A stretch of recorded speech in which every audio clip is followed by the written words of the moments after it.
everyone, and thank you so much for tuning in, and welcome to the CDP Growth Show. I'm your host, Noah Green, and I'm here on behalf of CustomerLabs. As you know, we're on a mission speaking with marketers across startups, scale-ups, and hyper-growth companies to understand their rapid evolution of their MarTech stacks through sharing their valuable lessons along the way. Today, I'm here with Aazar Ali Shad, who's the head of growth at Userpilot. Thanks for joining me, Aazar.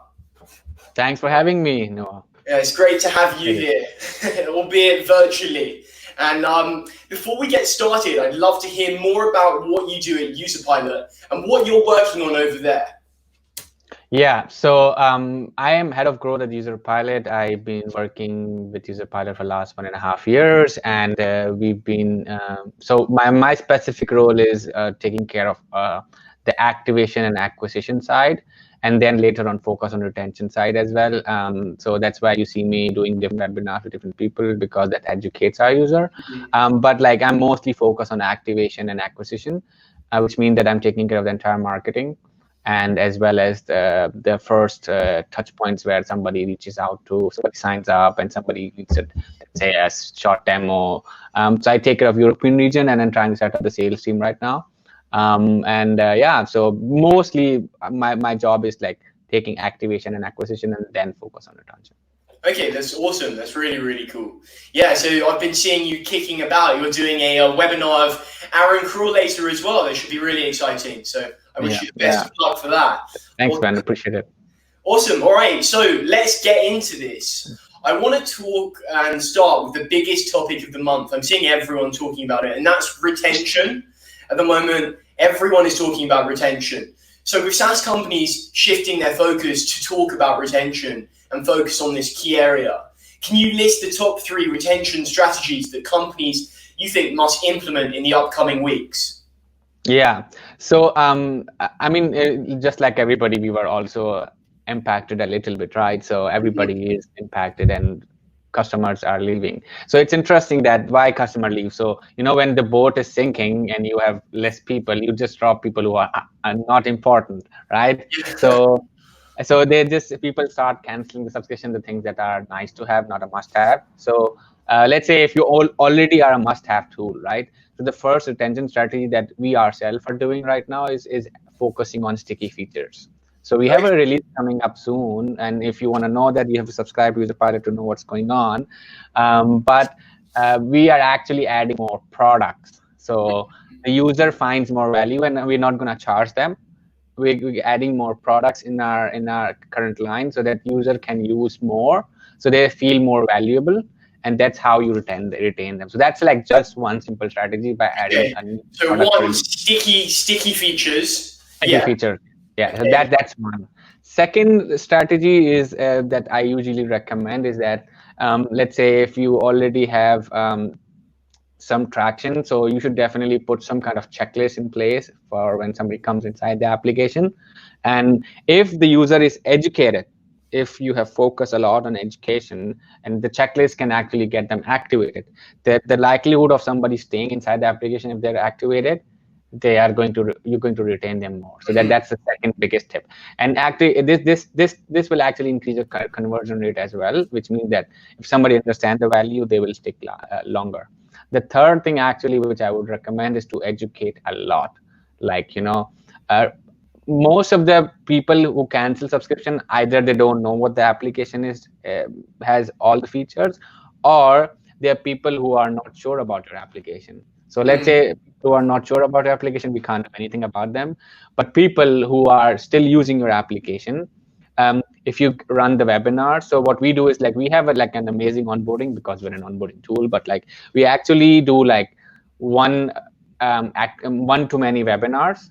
And then third thing we do is like we actually give them like 3 different calls, regardless of which package they're at, and giving them this education right up front. So when they set up, we are a bit more expensive, not like a cheaper tool. So obviously we do place ourselves there.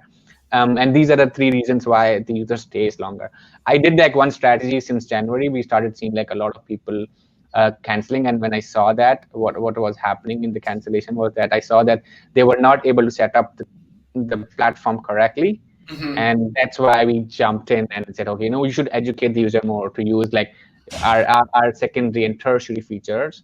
And if you educate them more, they will be retained higher, because obviously nobody just signs up for no reason. They want to solve some problem, right? Yeah, And yeah, if of course. help solve the problem by education, by telling them, oh, these are the superpowers and this is the knowledge. If you connect superpowers with knowledge, the user is going to find the value and will retain. It's all about that perceived value, isn't it? So ensuring that they get that value. I know as well. I'm at my own. I'm a victim of not really adopting a product, even though I knew I needed it, because those first 5 to 8 days are so crucial for a user when they come into that. That's really, really cool. So I'd love to understand, what would you say are the essential components required to create a first-rate onboarding experience for your users? Because as you said, you do this especially well. Yeah. So first and foremost, stop having so many fields in your sign-up form. So don't ask 100 questions and then let them inside. So reduce the friction. That's like just one of them. The second thing is already try to set them up. I don't know if you have actually used Drift. What Drift does it, and we also have a very similar way. You can start choosing the colors. You can start updating your logo. So like before even they actually going inside the application, you can start setting themselves up so they know how the application would look like. And that's called personalization. So that's like one simple way. Make the sign up flow seamless, frictionless, and make them already start setting it up. The second thing is when they come inside the application, ask them what's their goal, right? So every application is kind of have multiple features and multiple ways to go through it. And in the first time, you want to control the user journey so that you can actually show the user different experience based on when they come. And so you can ask them, hey, what's your goal? Is your goal, for example, in Userpilot, is to reduce time to value? Is your goal is to retain more users? Is your goal is to educate your users more with the help widget? So we have like multiple products. So you should ask them question, and based on that, you can drive them to a different journey. That's called personalization as well. And so that's important. And the third, the most important thing is like interactive walkthroughs. So take them directly to the click, don't show them product tours. Product tours suck and they don't help. Product tours will only be useful when you have a new feature release and you want to show them a completely new UX. Take them to that specific activation event. For example, if somebody signs up to Gmail, take them to compose a message and send that first message, because that's the most critical feature that has to be connected to the application existence. So take them to that point so they say, oh, this is what the application does. They got the aha and they got the activation. Okay, now I know I've sent at least 5 to 10 messages. I will use this application more. So these are like 3 simple ways to actually go inside the application and create a classic onboarding. You're so right. It's that aha moment, which is that sweet moment, because when you go into there and you're led immediately with that product tour, it's so painful. You just want to get out as quickly as possible to get to where you can find your feet without being forced into something. And you need to see that value instantly. It's so crucial, especially when onboarding and bringing someone in for the first time.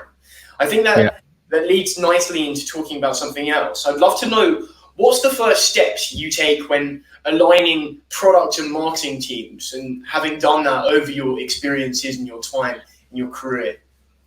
So both teams operate very differently. I think the best way to align them is to have a product marketer in the team somehow. And right now I have those responsibilities, so it's easy to align. But if I were, let's say if it was a bigger team, what I would suggest to have a product marketer that sits between marketing, customer success, and product team, and can also share the goals, what's company happening. The most companies, they stop or they have a alignment problem is when there's not enough communication happening and not enough goals are attached to each other's job description. I think that product marketer is a perfect role when you're taking care of those marketing principles, looking at the features, looking at how to release it, looking at how to now show it to the users with those values. That product marketer role would be the best way to actually align them. Luckily in our company, it's me. So just because I'm taking care of activation and acquisition. So eventually somebody will take care of it later on. But like right now, we don't have that aligning problem. Of course, and it makes sense to be able to have it as you right now at this stage. So that's cool.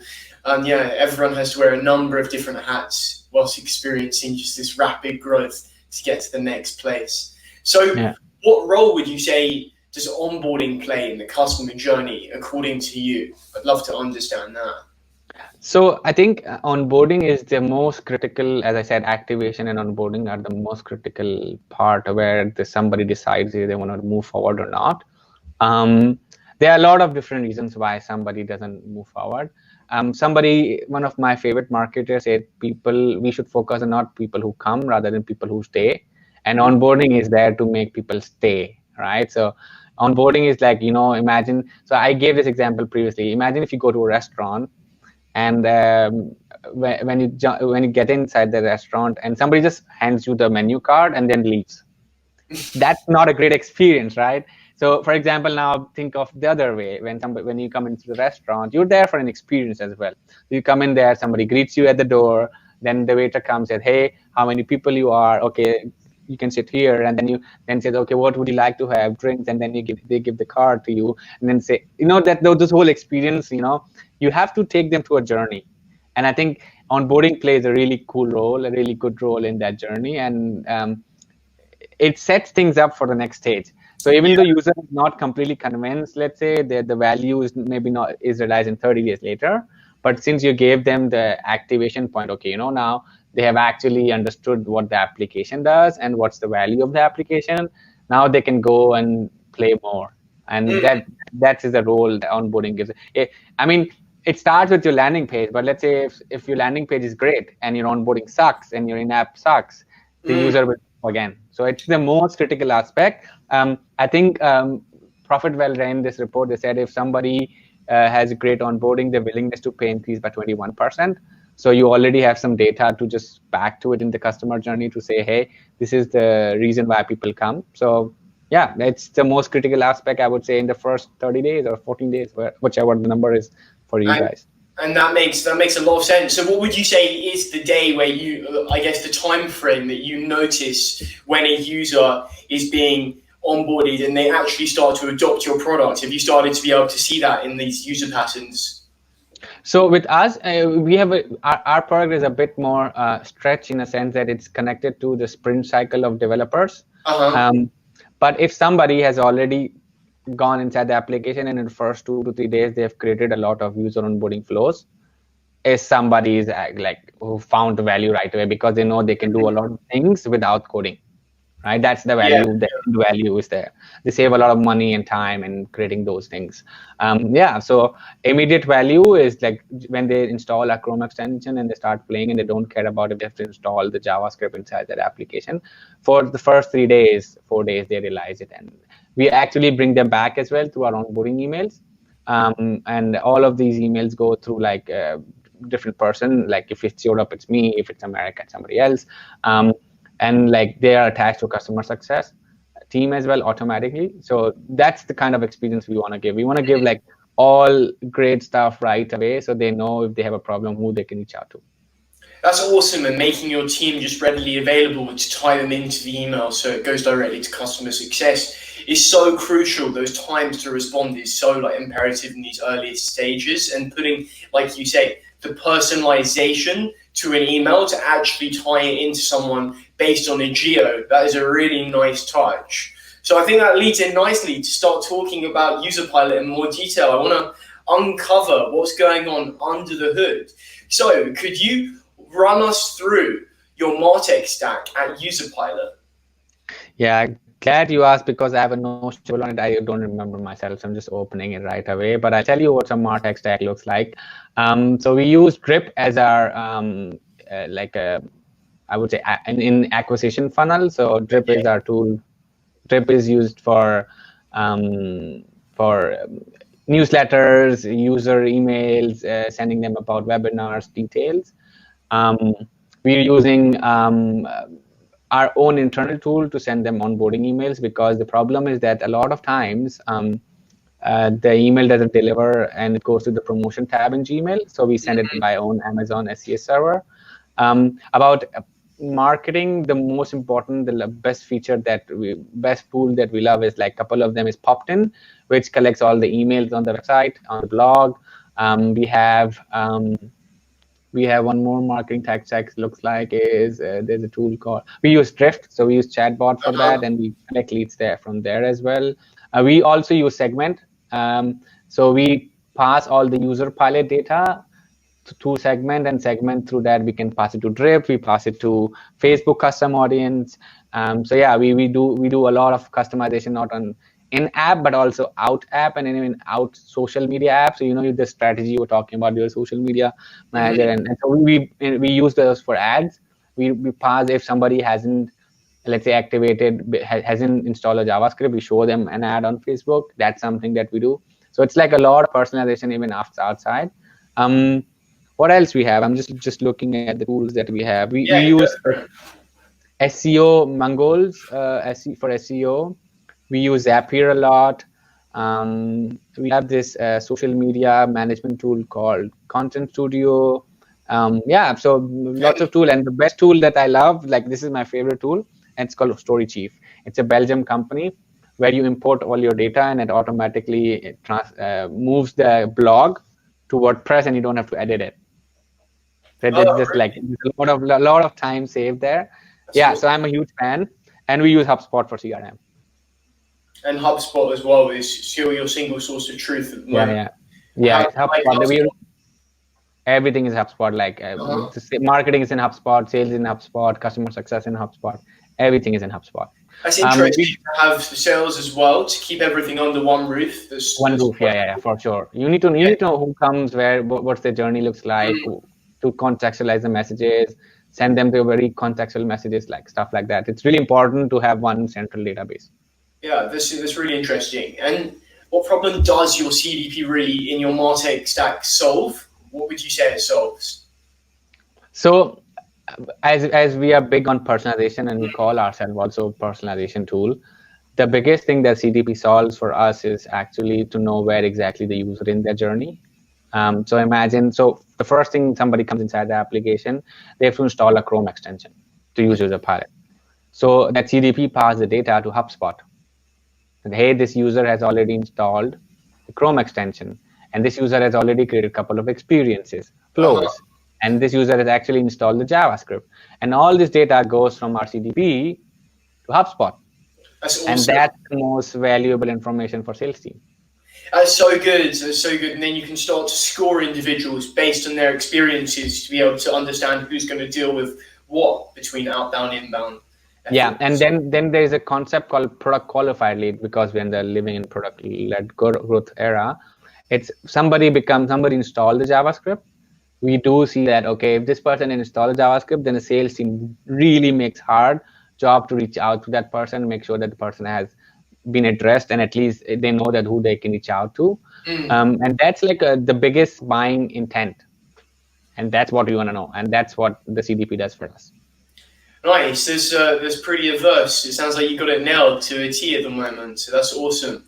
And since Userpilot is, as you've said, it's about delivering the perfect product experience. So I'd love to understand, how can customers take their product experience to the next level with unified data?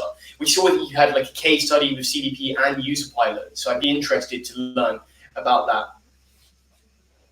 Yeah. So that's a very hard question, I have to say. I think I've already tried to like, so what I can tell you is that to make the perfect product experience, you need to know where the user journey is, where the user is stuck in their context. You need to understand their context really well. So I think what we do is we try to understand the journey. So I'll tell you what happens. There's aha, then there is an activation. And once the activation happens, then there is a secondary feature adoption, and there is a champion user. So like there's 4 things, right?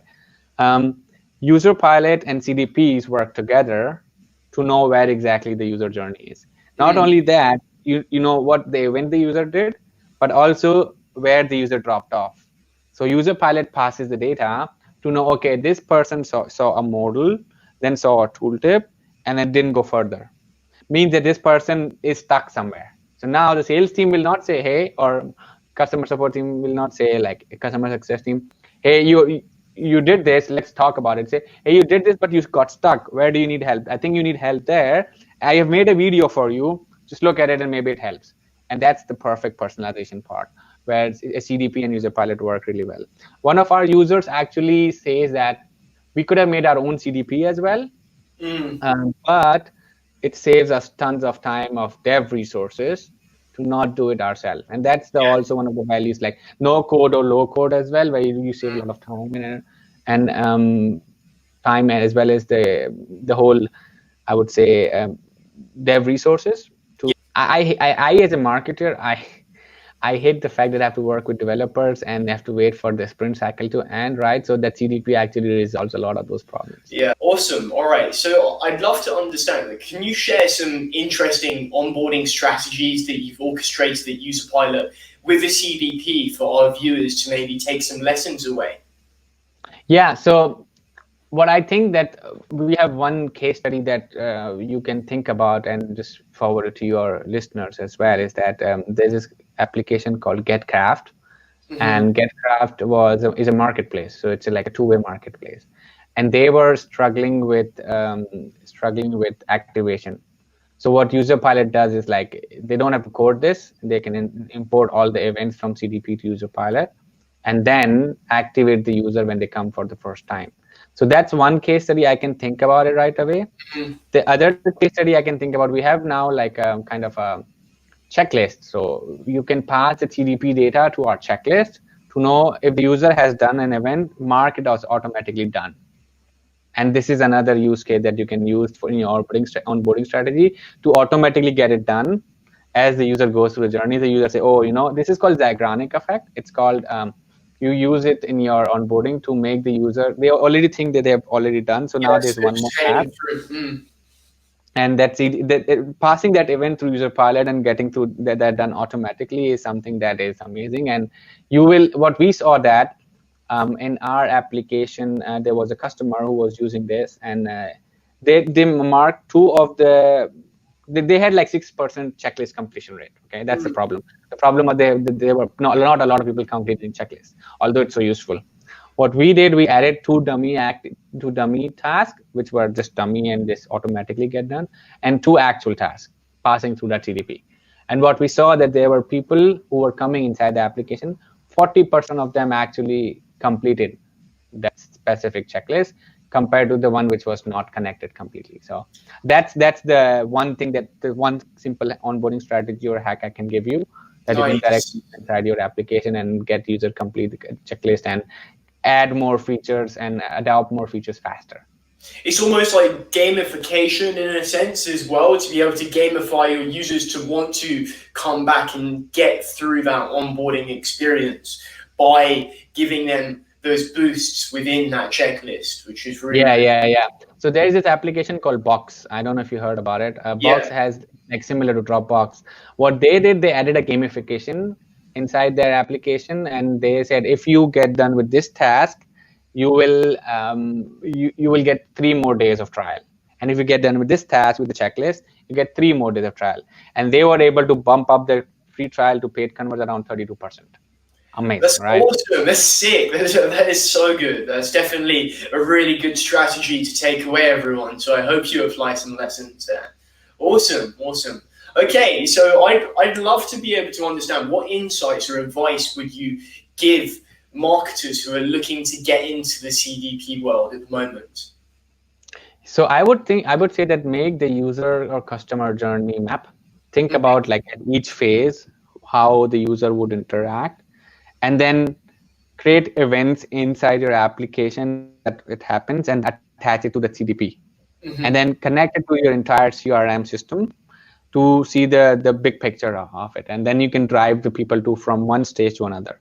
So I think I would suggest, like, focus more on the stages and find out what are those stages in your application, and strategize a bit, like, okay, how to drive people A to B. There are people already who are only solely focused on one specific metric, could be activation, and there's a job description called activation manager. I think somebody's also there, and Slack also does that.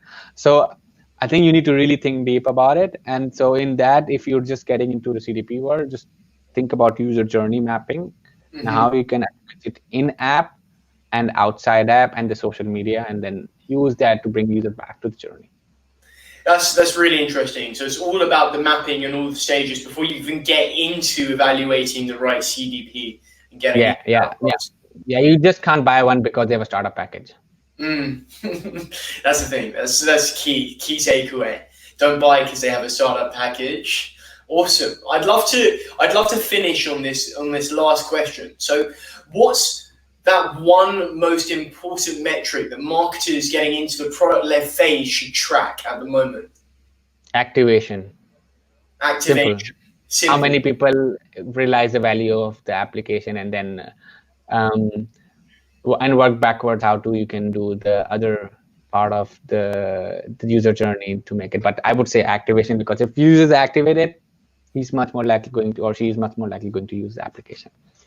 Okay, and I think that is a great thought to end it on. So, activation. Everyone remember, that is the most important metric that you should be tracking in this product-led phase. Cool. Thank you so much for sharing these fantastic learnings. I'm sure everyone will be able to take away a ton of value from this and these lessons that we've shared today. And thank you for coming on the show, Aazar. It's honestly been great to speak with you. So, thank you so much. Thank you for having me. It's been great, and it's interesting doing this virtually, but it means we can open up the series globally. So don't forget to like and share this episode, everyone, with your fellow marketers across the world, and we'll see you next time. Awesome. Cheers, man. Thank you very much. See you later.